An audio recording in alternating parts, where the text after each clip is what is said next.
வந்து radio 9cc. இது மொத்தம் 3 வேரியன்ட் இருக்குது. 3 வேரியண்ட்டில் என்னென்னா ட்ரம்மு அந்த டிஜிட்டல்ஸுக்கு ட்ரம் வரும், அது டிஸ்க்கு வரும். இப்போ வந்து பார்க்க போகிற மாடல் வந்து ட்ரம்லேயே அவ்வளோ மீட்டர் மாடல் பார்க்கலாம். ஃபஸ்ட்டு மாடல் முன்னாடி வந்து 7 inch அலாய் டியூப்லெஸ் டயர் கொடுத்துருவாங்க. டியூப்லெஸ் டயர் கொடுத்துருவாங்க. அவங்களுக்கு டக்குனு பஞ்சர்னாலும் உடனே காற்று ஆகாது, சேஃப்டியாக போய்க்கலாம். முன்னாடி வந்து சஸ்பென்ஷன் பார்த்தீங்கன்னா ட்விஸ்ட் கொடுத்துருப்பாங்க. அதாவது என்ன மேல்படுத்துறதும் அவங்க சஸ்பென்ஸ் சேஃப்டியாக இருக்கும்.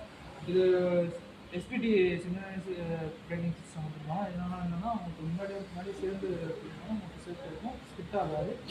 முன்னாடி வந்து டிஆர்எல் ஹெட்லாம்ப் கொடுத்துருப்பாங்க. டிஆர்எல் ஹெட்லாம்ப் கீழே உங்களுக்கு எல்இடியும் மேலே கேலஜன் கொடுத்துருப்பாங்க. இதனால் உங்களுக்கு நைட் நேரத்தில் கேலஜன் இருக்கும், உங்களுக்கு நல்லா பிரைட்டாகவும் தெரியும். கீழே உங்களுக்கு அடிஷனலாக அவங்களுக்கு எல்இடி லைட்டும் தெரியும். முன்னாடி